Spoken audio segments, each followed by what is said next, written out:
pas aujourd'hui? Peut-être sur le fait, justement, j'ai remarqué que, bon, on en parle un peu juste avant, j'ai remarqué que les gens ont beaucoup de mal à accepter qu'ils réagissent à travers leurs conflits dans leur vie de tous les jours. Ah. Ils ont beaucoup de mal à accepter que c'est les conflits, leurs conflits d'insécurité qui gèrent leur vie. Et même si on essaie de leur faire voir, il y a une grosse résistance à accepter ça. Ouais. C'est ça l'inconscience. Mais, eh bien,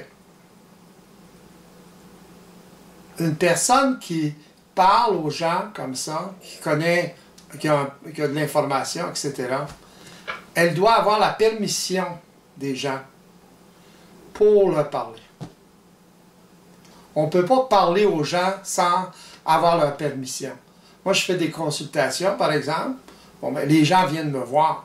Je fais des vidéos. Les gens viennent voir mes vidéos. Je ne rentre pas dans la gorge.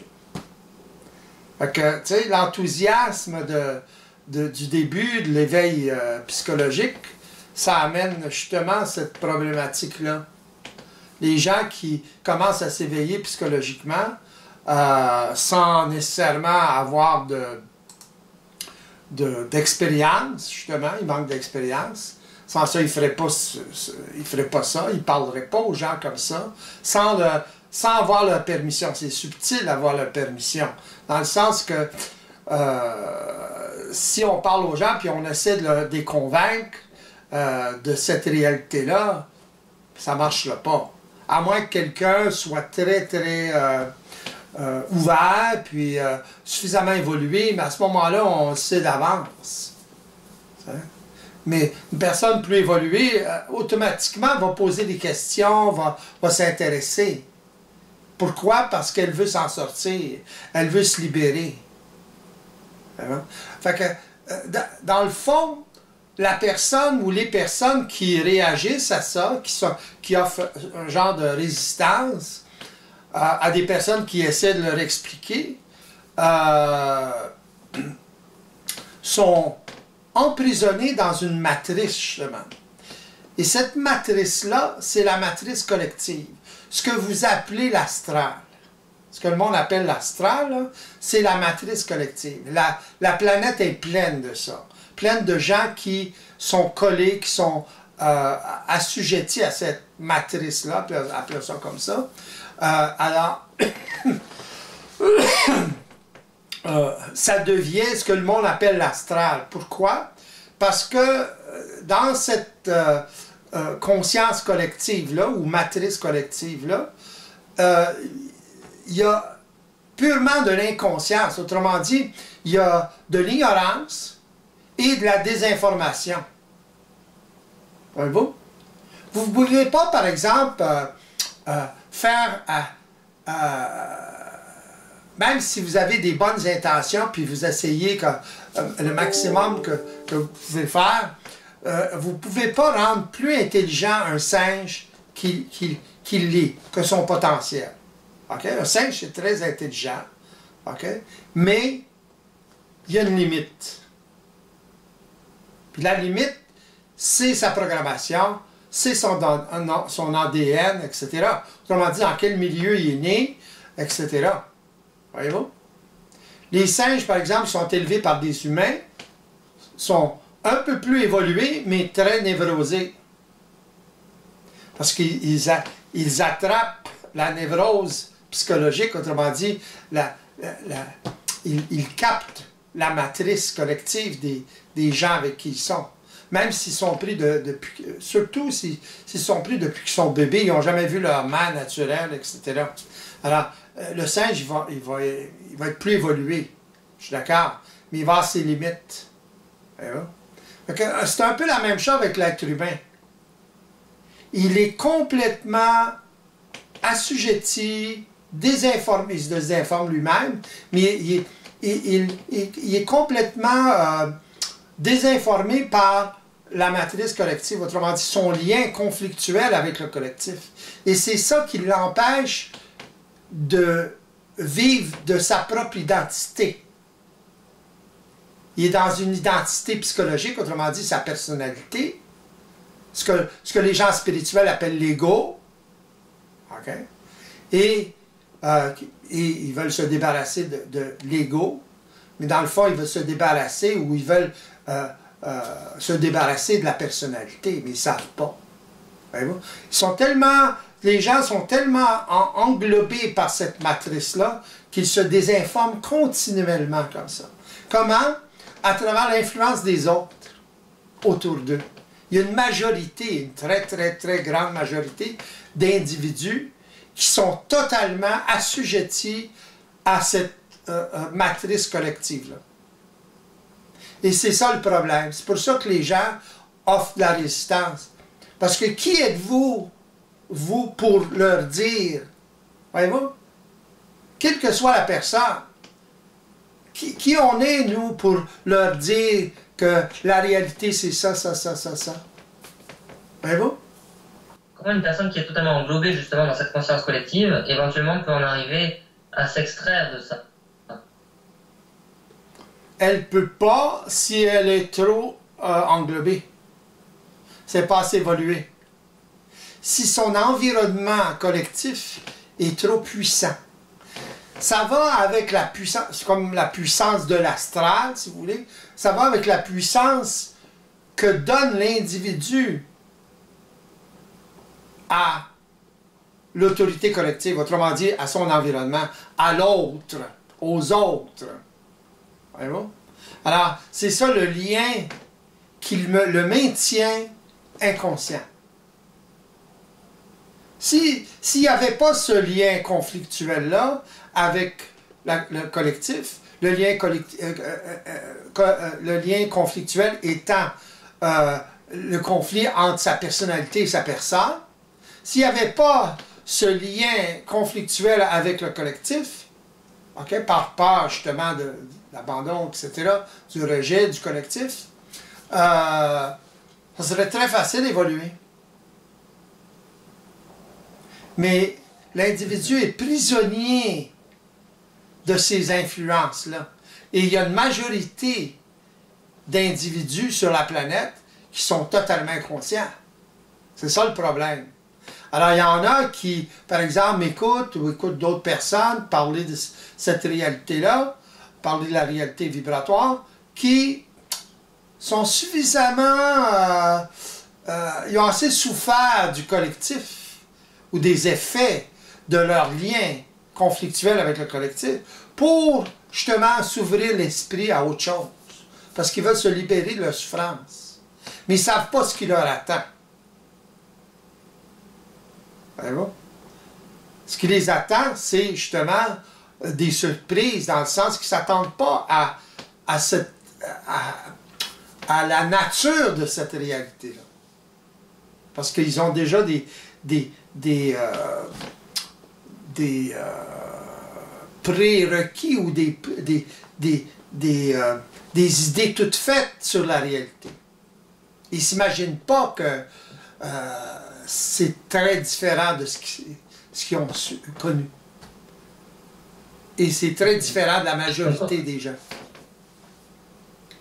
Donc on pourrait dire que la conscience collective, elle est dénaturée finalement. Alors. Elle est totalement dénaturée, exactement. Pas totalement, mais presque. L'homme est en évolution. L'homme est en transition entre son animalité et son humanité. Mais il ne le sait pas. Alors, il ignore totalement ce qui se passe. Il est prisonnier de cette conscience involutive-là. Et il ne sait pas. Alors, imaginez. Il en souffre, mais il ne sait pas. Il ne sait pas comment ça fonctionne. Il ne veut pas admettre, justement, si on leur parle de ça, on leur explique, par exemple, le lien avec le conflit, etc., ou les conflits. Ils ne sont pas capables de l'absorber. Pourquoi? Parce qu'ils sont trop influencés par ce qu'ils appellent, justement, l'astral. L'astral étant cette conscience involutive. Voyez-vous? L'égrégore collectif contre l'individu. C'est anti-homme. C'est anti-humain. Pourquoi? Parce que la majorité des gens, c'est des automates. Cette conscience-là, cette conscience évolutive-là, c'est une conscience d'automaton. Les gens n'ont pas conscience. Ils fonctionnent à travers des automatismes, des programmes, etc. Mais ils ne connaissent pas le système qui les gère finalement. Ils se croient libres parce qu'ils ont développé une certaine capacité d'observation, une certaine conscience psychologique, mais en surface. Une conscience transitoire, en fait. Mais ils ne peuvent pas s'en sortir comme ça. Donc finalement, vous dites, dans le fond, on ne peut être libre que lorsqu'on est en capacité d'avoir conscience de comment on fonctionne dans la profondeur, au niveau très subtil. Premièrement, mais c'est pas la fin, ça, c'est le début. Autrement dit, l'individu doit commencer par s'éveiller psychologiquement, autrement dit, à absorber l'information, être capable, être en mesure d'absorber l'information, et ensuite le travail commence. Le travail étant le travail en temps réel. Autrement dit, son expérience d'intégration de cette information-là. Moi, la mise en pratique. Autrement dit, son évasion, si vous voulez, de la matrice collective. Voyez-vous? Se libère à travers seulement sa propre expérience en temps réel. Il ne peut pas penser à ça puis penser se libérer de ça. C'est trop puissant.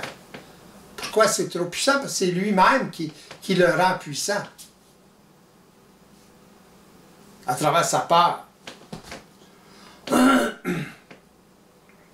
Mais une personne qui est vraiment englobée dans cette conscience collective, elle ne s'en rend pas compte finalement. Non. Elle s'en rend compte seulement par ricochet, si vous voulez, à travers sa souffrance. Assez, par exemple, que c'est pas normal de souffrir comme ça. C'est plus fort qu'elle, etc. Mais qu'est-ce qui est plus fort qu'elle? Elle ne le sait pas. Les gens disent tout le temps ça. C'est plus fort que moi, je ne peux pas m'en empêcher. Je ne peux pas m'empêcher d'être triste, de pleurer, de souffrir, etc. Ils ne sont pas libres. Alors, qu'est-ce qui est plus fort qu'eux? Ils ne savent pas. Ils s'imaginent toutes sortes de choses. Voyez-vous? Depuis les temps les plus reculés, l'homme se demande, voyez-vous? Il s'imagine toutes sortes de choses qui est plus fort que lui. Les dieux, les anges, les archanges, les whatever. Oui. Il y a aussi cette difficulté qu'une personne qui est très émotionnelle, elle va avoir des interprétations à la mesure de ses émotions. Elle va s'imaginer énormément de choses, elle va grossir les faits. Donc une personne qui est dans cet état-là, elle a d'autant plus de difficultés à se sortir de ses interprétations personnelles. C'est évident, mais ces émotions sont créées justement par son lien avec le collectif. Son lien conflictuel avec le collectif. Dans le sens qu'elle n'est pas présente. Elle est présente à travers sa personnalité, mais sa personnalité, c'est pas son identité propre. C'est pas elle qui a créé ça. C'est l'influence de son environnement qui a créé sa personnalité. Les programmes qui sont créés en conséquence. Ses réactions face à ce collectif-là. Le collectif, ça peut être une personne ou deux personnes, comme les parents. Voyez-vous? Mais les parents charrient, si vous voulez, en eux, la conscience collective. Voyez-vous? Ambiante. Ils ne sont pas nés dans le néant. Ils ont été influencés. Voyez-vous? Et... Oui. Donc, est-ce qu'on pourrait dire justement que c'est un passage obligé que de s'extraire de cette conscience-là, puisque on baigne quand même dans la conscience que vous appelez psychologique, donc c'est quand même un passage obligé que d'en arriver à éventuellement vouloir s'en extraire si on souffre trop. Oui, pour ceux qui sont suffisamment évolués, mais ceux qui ne sont pas suffisamment évolués, ils vont mourir de même. Ça fait des millénaires que ça fonctionne comme ça. Voyez-vous? Les gens se rappellent, ces gens-là, se rappellent leur histoire, se basent sur leur histoire, etc. Mais c'est une histoire involutive. Que ce soit les initiés ou que ce soit des gens normaux de tous les jours, même chose. Les initiés étaient un peu plus évolués, là, c'est tout. Voyez-vous? Mais ils ne savaient pas dans quoi ils étaient. Dans quoi ils étaient embarqués, justement. Sans ça, ça ferait belle lurette qu'on saurait que l'homme commencerait à être libre. Voyez-vous?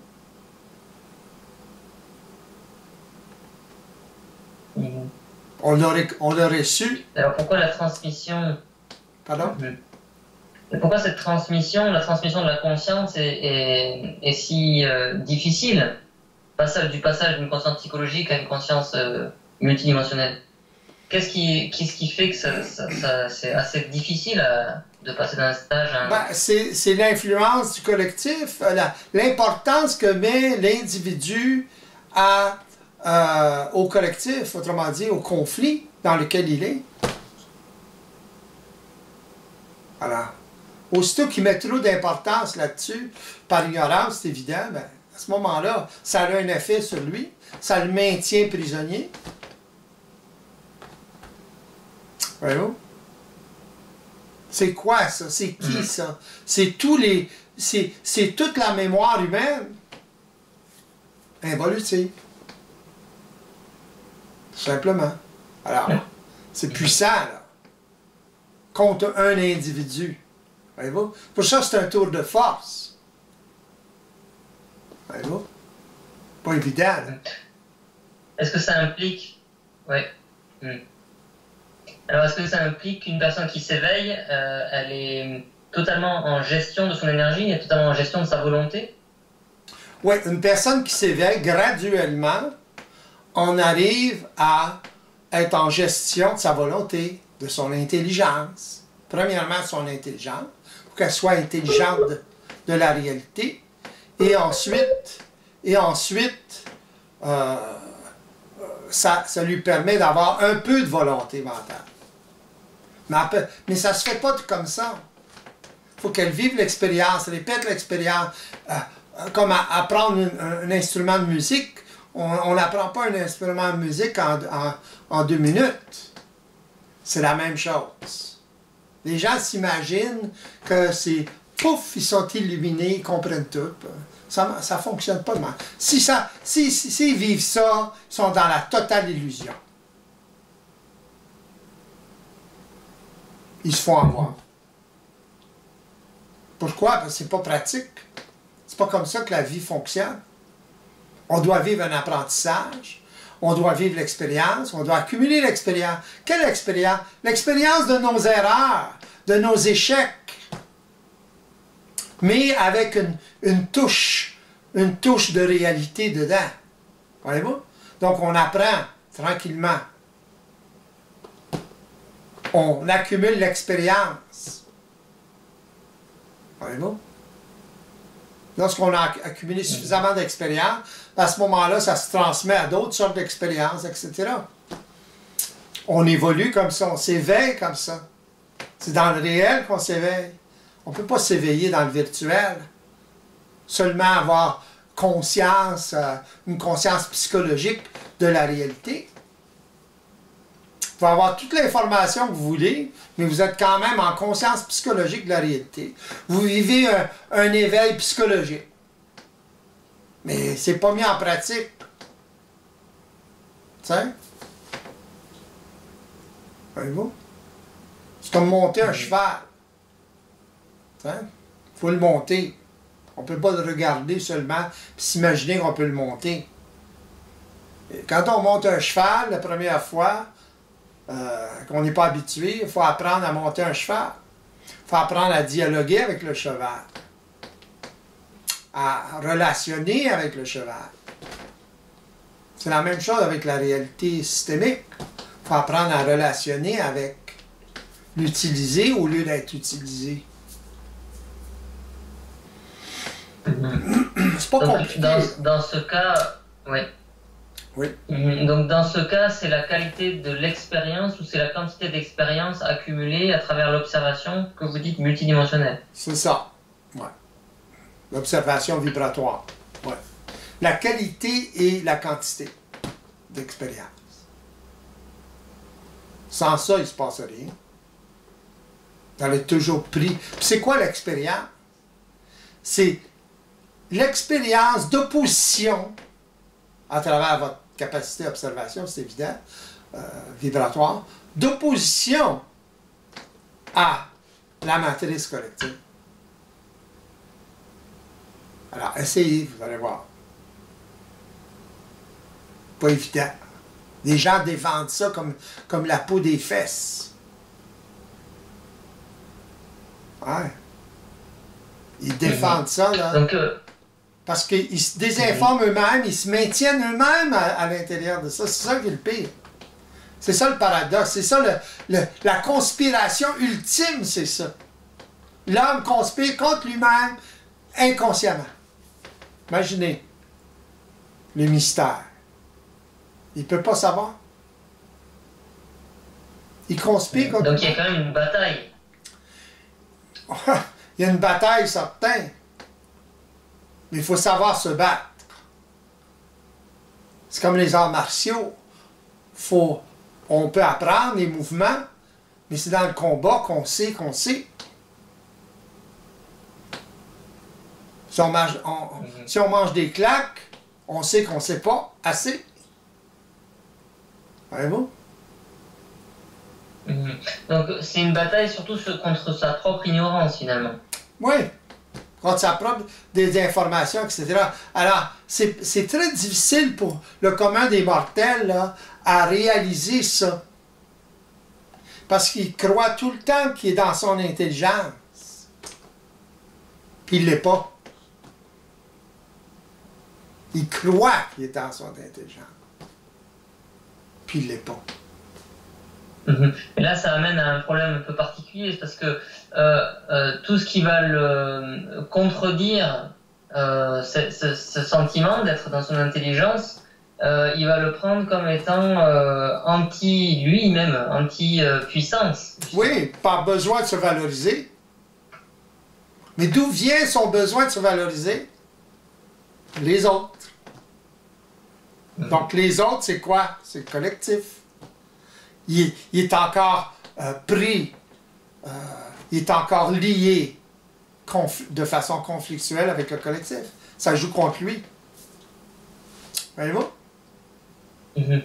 C'est comme un grand piège finalement. C'est un grand piège, exactement. Très large. Plein de pièges. C'est ça le problème. Donc vous appelez ça l'orgueil. Hein, l'orgueil spirituel, l'orgueil psychologique. Mais dans le fond, c'est quoi? C'est le besoin de se valoriser, le besoin de se sentir en valeur. Pourquoi le besoin de se sentir en valeur? Parce qu'on sait qu'on n'en a pas assez, quelque part. Même si on ne le sait pas, de façon occulte, c'est parce que quelqu'un qui essaie à se valoriser tout le temps, c'est parce qu'il a besoin, il ne se sent pas en valeur.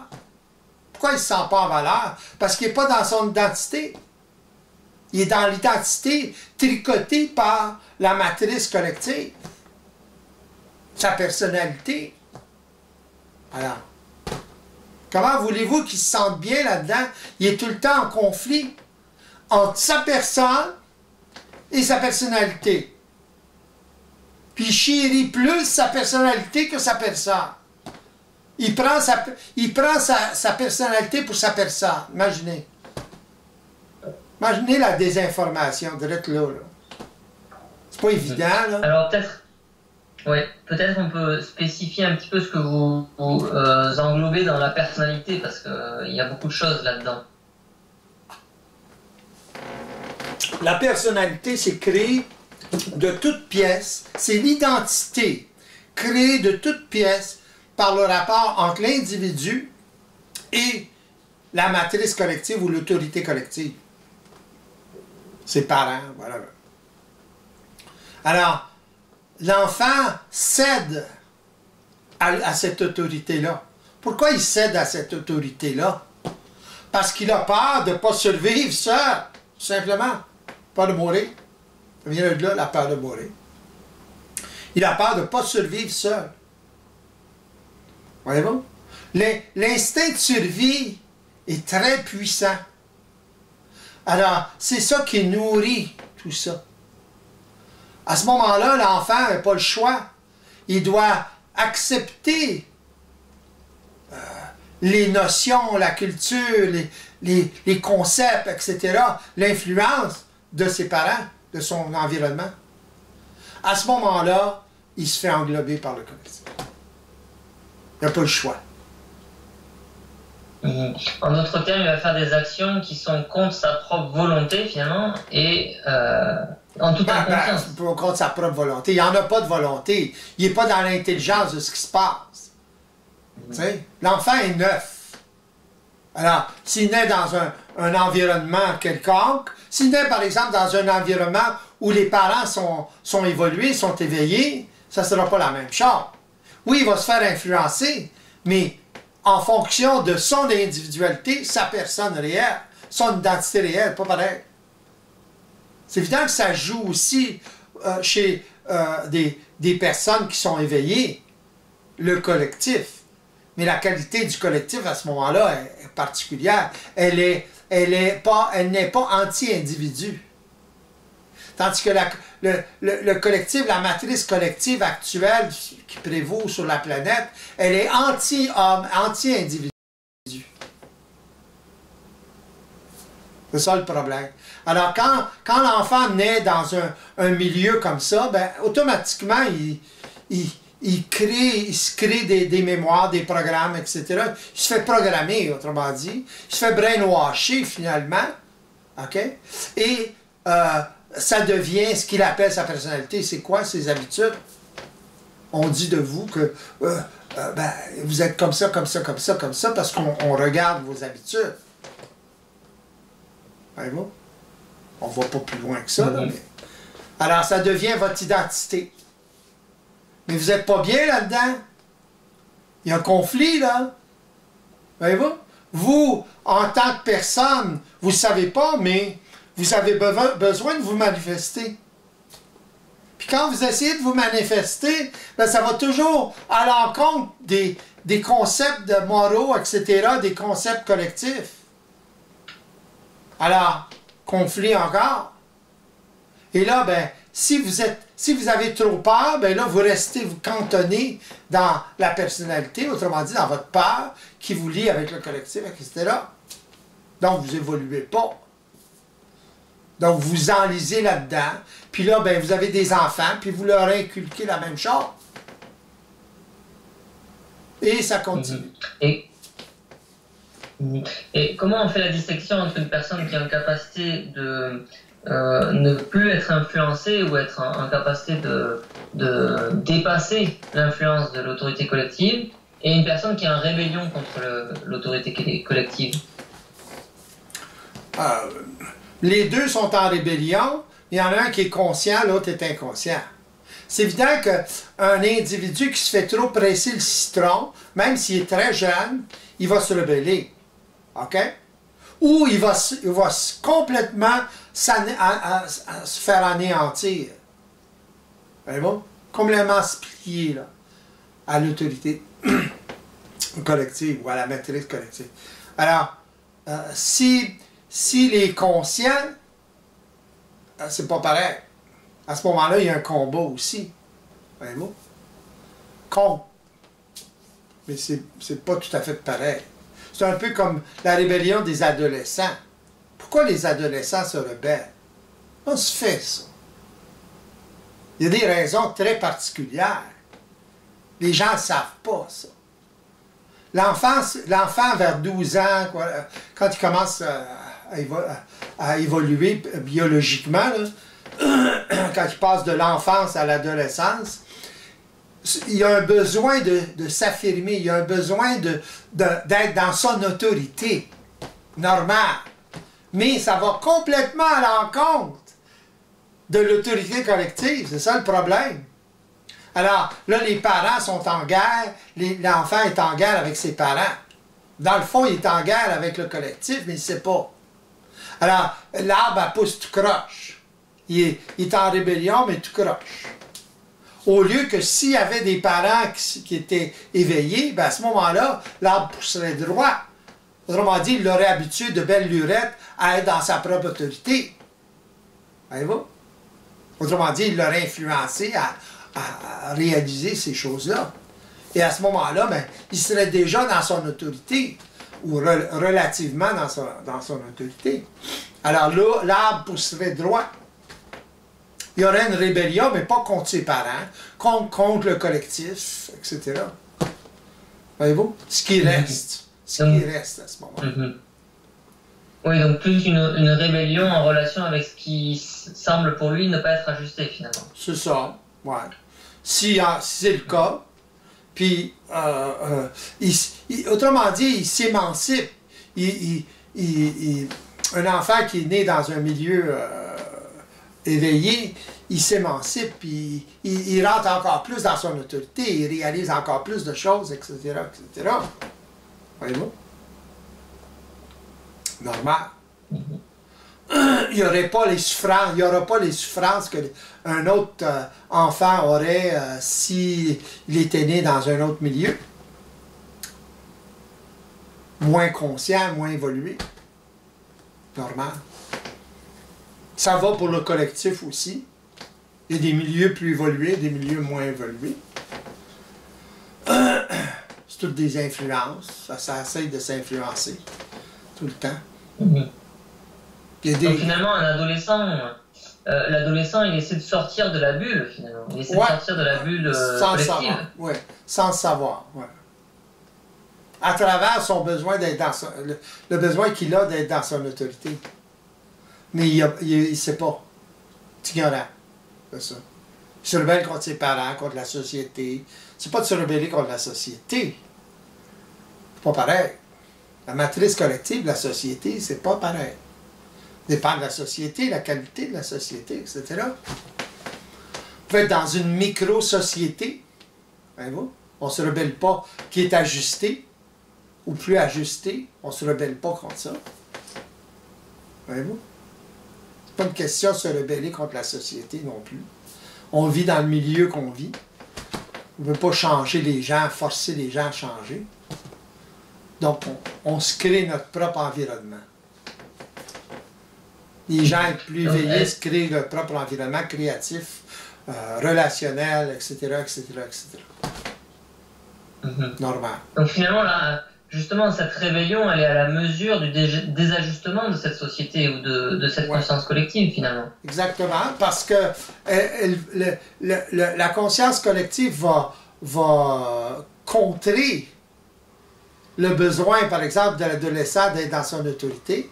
Il va faire des choses, puis là, il va se faire reprocher, etc. Voyez-vous? Ou il va se faire mettre en confinement, etc. Voyez-vous? Donc c'est un processus qui est vraiment sain, finalement. Ouais. Pour l'individu. Pas pour le collectif. Le collectif perd des plumes à ce moment-là. Les gens protègent la matrice collective mordicus, mais sans le savoir. Ils ignorent totalement comment ils participent à ça. C'est occulte. Ça leur est occulté totalement. C'est ça l'occulte. Les gens pensent que l'occulte, c'est de la magie noire, des affaires. C'est pas ça. L'occulte, c'est ça. Ouais, l'occulte, c'est ça. Ce que les gens ne peuvent pas voir. Ça, c'est occulte. Est-ce que ce serait dans cette lignée, par exemple, que l'individu étant lui-même insécurisé profondément, il essaie de se sécuriser à travers le collectif, justement? Exactement. Et il défend Morticus, tout ça? C'est ça, exactement. Ouais. Éventuellement. Après la rébellion, là Ils se standardisent. Un peu comme le phénomène hippie dans les années 70-80. Après ça, ça devenait des yuppies. Des gens d'Afrique qui le quittent pour pouvoir. T'sais. Des gens comme certains politiciens, là, qui étaient des hippies, mais qui sont devenus des yuppies. Ils standardisent, là, tu sais. Puis, ils ne peuvent pas faire autrement, ils n'ont pas pris conscience. Il faudrait qu'ils rencontrent quelqu'un qui est éveillé pour prendre conscience. Les gens ne peuvent pas prendre conscience, même ceux qui sont plus évolués, sans rencontrer une personne qui est déjà éveillée. Ça fonctionne de même. Ça fonctionne par influence vibratoire. C'est pas parce que les gens sont fités intellectuellement qu'ils peuvent s'en sortir, voyons. Au contraire, plus ils sont fités, moins ils peuvent s'en sortir. C'est trop compliqué, ils se compliquent la vie, là. Voyez-vous? Puis ils sont dans un intellect purement psychologique, quand en fait ils doivent développer une capacité intellectuelle vibratoire, autrement dit, une capacité logique vibratoire, donc ils doivent apprendre comment ça fonctionne. Ils doivent savoir comment ça fonctionne et l'appliquer surtout. Les intellectuels ne sont pas forts dans l'application. Ils sont forts dans la théorie. T'sais? Ils n'ont pas les pieds à terre. Ils essaient de tout figurer dans leur tête. Ça ne se passe pas dans notre tête, seulement. Et ça, c'est quand même assez subtil parce que, justement, l'approche psychologique donne la sensation d'être en charge et de comprendre ce qui se passe. C'est ça. Bon, ben, les intellectuels les plus futés, c'est les plus insécures. Autrement dit, c'est l'insécurité de base à travers le conflit qui a créé ça. Le besoin de savoir, de figurer les choses, etc. Se forcer. Voyez-vous? C'est la seule façon qu'ils ont. Peut-être que ça a développé une capacité intellectuelle intéressante. On passe tout par là. Mais il faut s'en servir autrement. Il faut se servir des deux cerveaux pour en créer un autre. Un cerveau vibratoire. Et justement, pour aller un petit peu plus loin dans la problématique de l'approche psychologique, est-ce que c'est lié au fait que pour qu'il y ait approche psychologique, il faut qu'il y ait déjà eu une expérience préalable et c'est basé sur une expérience déjà acquise et donc rien de nouveau n'est réellement accessible? Est-ce que c'est lié à ça? Exactement. Les gens se basent, réfléchissent dans la mémoire, dans la connaissance, mais c'est pas là. C'est en dehors de ça. C'est pas de l'information seulement, c'est une expérience. Une personne qui est suffisamment évoluée, c'est pas de sa faute. Elle est suffisamment évoluée, aidée dans un environnement comme ça, c'est pas de sa faute. T'sais? Et elle, concours de circonstances, elle rentre en contact avec une personne éveillée ou suffisamment éveillée. Moins que ça marche. Si elle s'il n'y a pas cette rencontre-là, elle peut rester longtemps. Oui, elle est plus évoluée que la moyenne, mais elle est encore pognée dans bien des affaires. C'est pas parce qu'elle est plus évoluée qu'elle sait plus de choses. Elle est tout simplement plus prête, plus apte à absorber une certaine information et vivre une certaine expérience. Voyez-vous? C'est ça qui fait la différence. Est-ce que donc une personne qui est plus, comme vous dites, évoluée, qui a eu plus d'expérience, elle a eu plus cette sensation que dans certaines directions ça fonctionne pas finalement. Il y a des rues sans issue. Jusqu'à un certain point, oui. Mais par elle-même, c'est encore vaseux. C'est encore de la désinformation. Moins de désinformation, mais c'est encore de la désinformation. Jusqu'au moment où elle entre en contact avec une personne éveillée qui la met au parfum de la réalité ou de ce qui se passe. Et là, elle est plus apte à cause qu'elle est plus évoluée, elle est plus apte à absorber cette information-là, parce qu'elle a essayé de se libérer toute sa vie, là. De façon psychologique, c'est évident. Alors, c'est pas évident au début, parce que elle doit vivre l'apprentissage d'une autre façon de regarder les choses, ou de se servir, ou de se libérer.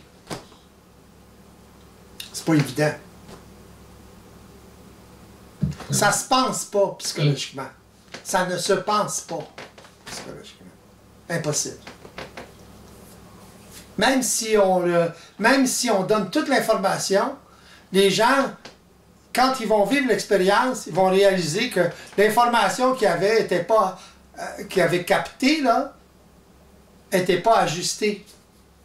Pourquoi elle n'était pas ajustée? Parce qu'elle était mêlée à des notions psychologiques. Les personnes essayaient de comprendre l'expérience. Mais on ne peut pas comprendre l'expérience tant qu'on n'a pas vécu l'expérience.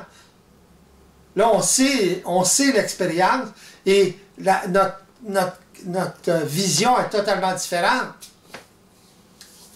Voyez-vous? C'est pour ça que les gens qui se basent trop sur l'éveil psychologique, l'information sur le sujet, ils tournent en rond. Et non seulement ils tournent en rond, mais ils vont se rendre malades à tourner en rond. Tu sais? Parce que c'est pas de la petite bière, cette information-là. Fait que ça, à un moment donné, là, c'est comme la bière, justement. Tu sais? Ça devient trop gros, là. Ça éclate. Tu sais? Donc finalement, ça se comprend pas réellement avant de l'intégrer dans l'expérience. C'est ça. Ça se comprend pas psychologiquement. Ça se comprend vibratoirement. Ça veut dire ça. Comprendre vibratoirement, c'est dans l'expérience. Le vibratoire, c'est dans l'expérience. Toujours. Et comment une personne peut en arriver à réaliser par elle-même, justement, de cette lacune de l'aspect psychologique? Elle peut pas. Par elle-même. Seule. Elle peut pas. Ça prend des expériences très spécifiques, alors. Comme je vous dis, un contact avec une personne éveillée. Parce que c'est trop occulte. Il y a trop de désinformation. C'est ça que les gens ont de la misère à se rentrer dans la tête.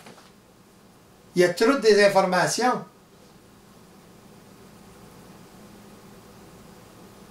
Essayez-vous, en tant qu'enfant de 1 an, à survivre tout seul. Un enfant ne peut pas survivre tout seul. Même à 5 ans, il ne peut pas survivre tout seul.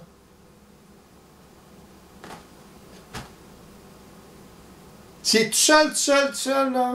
Même s'il survit, écoutez bien, même s'il est capable de survivre, biologiquement survivre, là, il ne survivra pas mentalement. Pourquoi? Parce qu'il a besoin des autres, il a besoin de relationnel.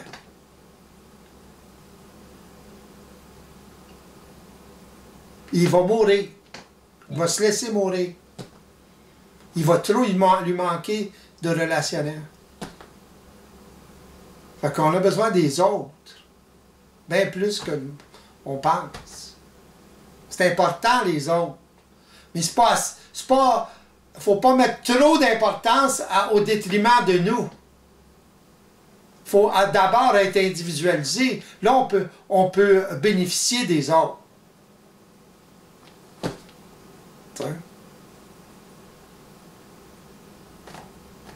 Mais on a besoin des autres. Fait que c'est comme ça qu'on évolue.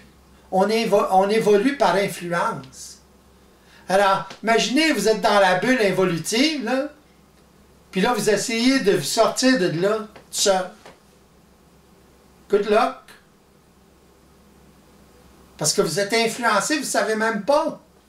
Puis vous rebellez tant que vous voudrez. J'en ai vu des individus comme ça. Tu sais, c'est ridicule. C'est pas en vous fâchant, là. Tu sais. Ils se fâchent. OK? Tu peux te fâcher tant que tu veux contre ta souffrance. ça ne te fera pas sortir de là. C'est trop complexe. Trop occulte. Il y a trop de désinformation, d'auto-désinformation, etc. Je ne veux pas décourager le monde, là, mais c'est comme ça. Alors, ça prend des individus plus évolués qu'eux, autrement dit, éveillés à cette réalité-là, pour puis s'ils sont prêts seulement, pour leur en parler, puis les amener tranquillement, pas vite, à vivre l'expérience par eux-mêmes, de façon autonome. C'est la seule façon. Allez-vous? Mais il faut qu'ils soient éclairés. Parce que à l'intérieur de la bulle, il n'y a pas de lumière. Il y a de valeur, là, mais il n'y en a pas de lumière. Allumez vos lumières, justement. Donc finalement, dans la bulle, c'est que des réflexions, c'est pas... quand vous dites la lumière, en fait, c'est la capacité personnelle de vérification de la mécanique. La lumière, c'est la capacité d'observer la mécanique, d'observer le système. Donc ça amène de la clarté, finalement. C'est ça. Ça amène à être en mesure d'observer d'une façon... Il faut apprendre à observer d'une façon différente pour commencer. Voyez-vous? Même si vous savez, même si on vous explique la mécanique, ça ne vous amène pas plus une capacité d'observer vibratoire. Vous allez mélanger des choses psychologiques là-dedans. Vous allez être dans l'attitude, etc. Mais vous n'aurez pas nécessairement vécu l'expérience. Une personne éveillée ici, quand une personne vit l'expérience, elle ne parle pas de la même façon. Puis les gens ont besoin d'être confirmés dans leur expérience parce que les premières expériences ne sont pas évidentes. Mais c'est des expériences réelles. C'est bien que ça marche. Si vous n'êtes pas confirmé dans votre expérience, vous allez avoir de la misère au début à faire la différence. Peut-être c'est pas ça, peut-être c'est ça. Autrement dit, vous situez. Vous n'avez pas l'expérience. Comment confirmer si vous êtes dedans ou pas? Voyez-vous ce que je veux dire? Quand vous avez un background de désinformation,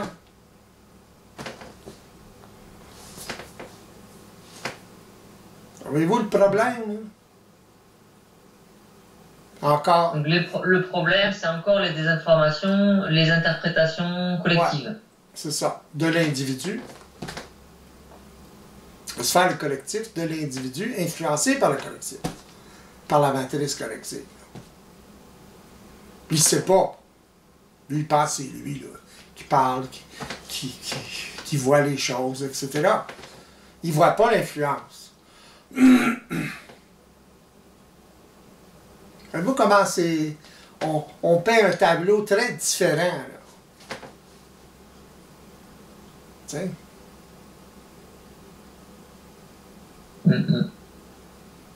Très subtil. Ouais. En fait, c'est pas de l'information qu'une personne éveillée amène à l'autre. L'information, c'est comme les marches pour se rendre quelque part d'autre. Mais l'individu doit en arriver à dépasser cette information-là, ne plus essayer de s'en servir psychologiquement ou virtuellement, puis vivre l'expérience. Pour finalement, lui-même, être informé. Mais il doit développer d'abord une capacité d'observation vibratoire, autrement dit une conscience vibratoire de la réalité. Pour ça, il faut qu'il vive l'expérience. Il faut qu'il tente l'expérience. Il faut qu'il vive l'échec de l'expérience, les erreurs de l'expérience, pour en arriver éventuellement à vivre l'expérience de façon constante dans toutes les facettes de sa vie. L'éveil, ça ne se fait pas d'un coup, là. C'est pour ça que c'est pas facile, parce qu'il y a des doutes. Voyez-vous? Si vous n'êtes pas confirmé dans votre affaire, là, vous ne savez pas. C'est difficile à ce moment-là. C'est pour ça que ça prend du temps. Donc finalement, au début, c'est un petit peu comme avancer dans le noir. On ne sait pas trop où on va, quoi. Ouais, comme avant.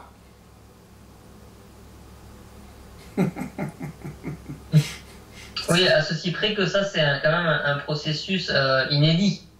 Ouais, C'est pas supporté par le collectif. c'est ça.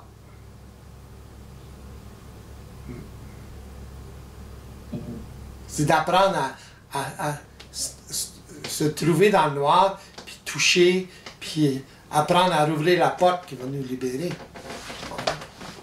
Il y en a plusieurs portes. Tu sais, plusieurs expériences, genre.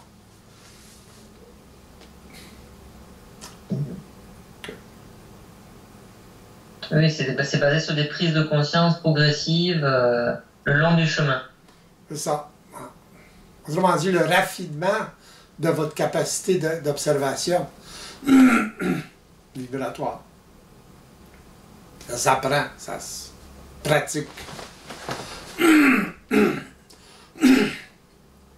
Donc c'est vraiment basé sur la qualité de cette observation. Ouais. La qualité particulière. Dans le sens, c'est pas une observation psychologique. Voyez-vous? On observe. C'est ancré dans le réel, quoi. Si on observe la mécanique vibratoire. Pas évident. Ça s'apprend à force de le vivre.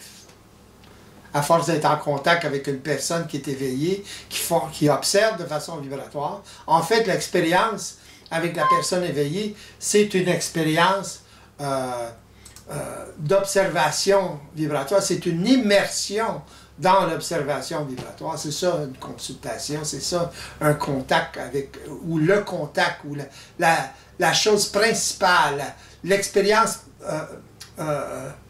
principale et unique avec une personne éveillée, c'est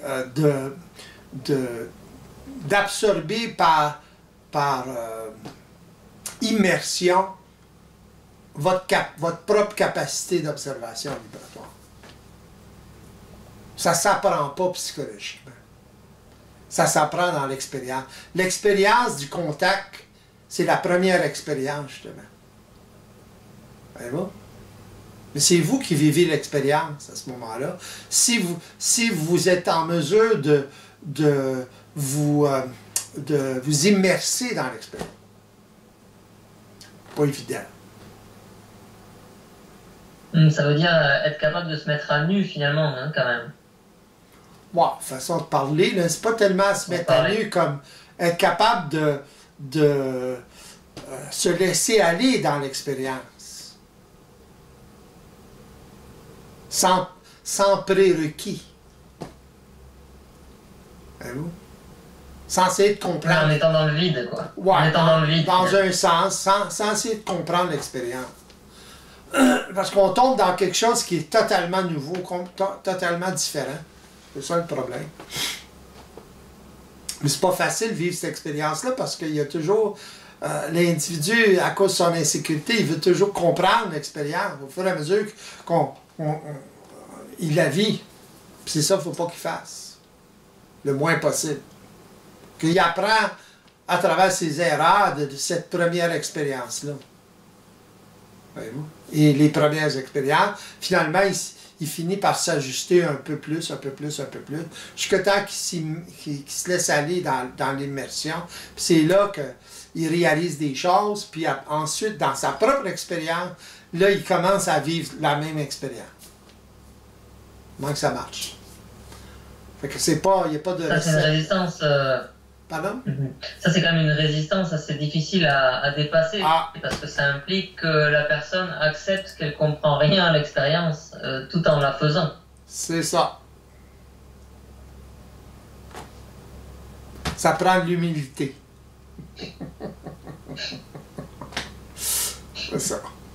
Mais il faut savoir à ce moment-là, ça prend surtout, l'humilité, là, c'est psychologique là, dans un sens, mais ça prend surtout ça prend surtout savoir que ce qu'on a vécu auparavant, ça nous a rien amené pour nous sentir libres. Autrement dit, ça ne nous a pas libérés de rien. Ça nous a emprisonnés. Fait que, faut que la personne sache ça avant toute chose. Autrement dit, il faut que la personne n'ait plus rien à perdre. Puis ce qu'elle a à perdre, c'est tout ça. Voyez-vous ce que je veux dire, là? C'est ça qui crée une résistance. Parce qu'elle a peur de perdre quoi? Sa sécurité. Parce que c'est toujours sécurisé de cette façon-là. Donc c'est encore une histoire d'avoir conscience de. Donc c'est une question d'intelligence finalement. Ouais, dans la question d'évolution. La personne est assez évoluée, capable de contrer ça. Autrement dit, de prendre conscience qu'elle est en résistance. Il y a une résistance, là, malgré elle. Quand je parle de résistance, je parle de résistance inconsciente. C'est pas évident, là. C'est des poupées russes. Puis il y en a plein. Puis il y a une petite serrure à chaque poupée. Oui. Un chemin semé d'embûches. Ouais. Ben le chemin semé d'embûches, c'est le chemin évolutif. Le chemin évolutif, si vous voulez, oui, il y a des embûches, mais c'est des embûches involutives. Voyez-vous ce que je veux dire? C'est pas compliqué, là. C'est loin d'être compliqué. Mais pour la personne qui a toujours fonctionné de façon psychologique, ça se complique, disons. À cause de ça. À cause de cette résistance-là. Toujours.